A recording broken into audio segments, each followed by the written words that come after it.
India's GDP just hit 4 trillion. 4 trillion economy. 4 trillion economy. Are a $4 trillion Now are we are the moving on to fourth some other largest news. economy India has as I become the speak. fourth We largest are a economy $4 trillion in the world, economy as I overtaking speak. And this is Japan not my data. at This the is lead.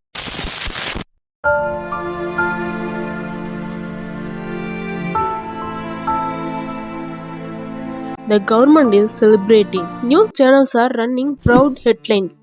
Social media is full of people saying India is the next superpower. But wait, if India is doing so well, then let me ask you something. Why are 80 crore people still depend on free ration? Why do lakhs of graduates apply for peon level jobs? Why are small business struggling even as stock markets hit record highs? Why are so many farmers dying by suicide? And why does daily life still feel difficult for the average Indian? Because here is the truth. GDP is growing, but not everyone is growing with it. Let's break it all down. India is growing, but where are the jobs? India's youth unemployment rate is over 40% in some states. Only 60% of Indian workers have formal and stable jobs with BF and benefits. The rest, daily wages, contract work, construction work, and gig jobs with unstable income. Even highly educated people are also struggling. A report from 2023 showed that over 1 crore graduates applied for less than 15,000 government jobs. This is not just underemployment, it is a waste of human potential.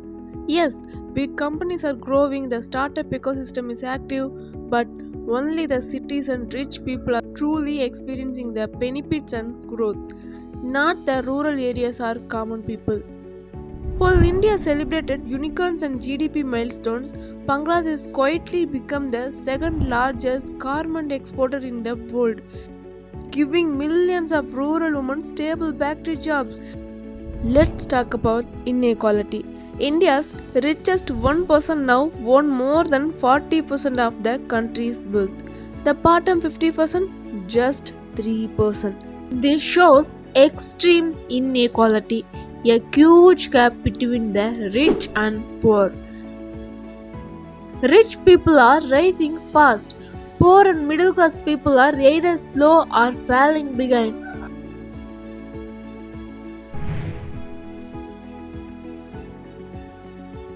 In India, over 50% of the population still depends on agriculture.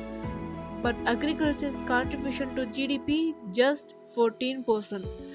That means almost half of India is working in a sector that barely sustains them. Most farmers make less than 10,000 rupees a month.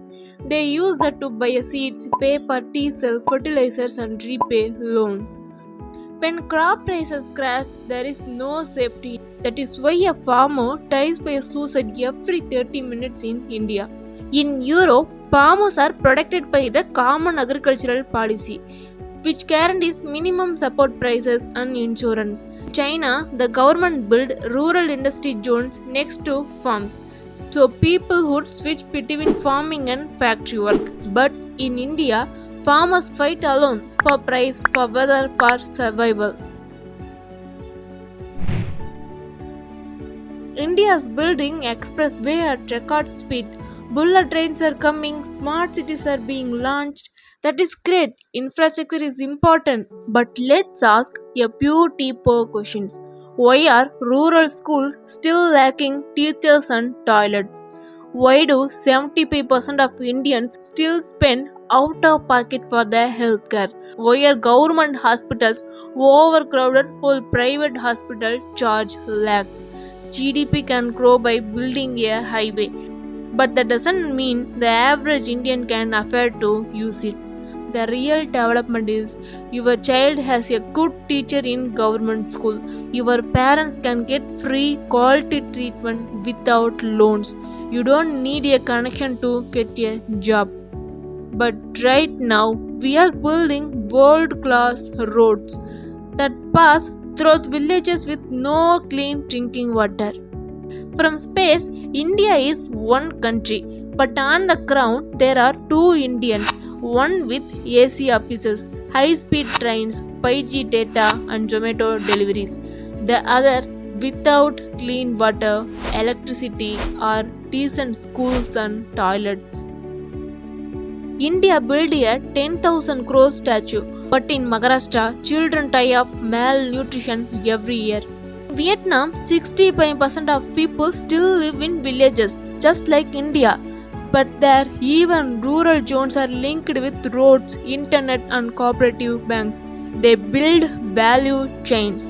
Rice farmers process, pack, and export, all within villages. In India, a farmer sells onion to a middleman. In Vietnam, he exports it himself. That is the power of rural industrialization. Bhutan does not even focus on GDP. It uses cross-national happiness, tracking things like mental health, education, and community well-being. Norway focus on the Human Development Index, measuring income, education, and life expectancy.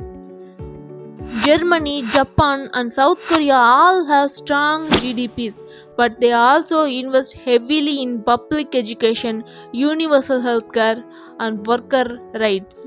That is what makes their growth meaningful.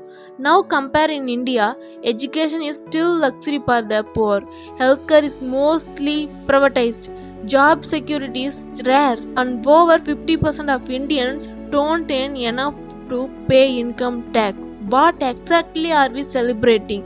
In our growth is leaving behind farmers, youth, women, and small business. Then it is not real growth, it is a numbers game.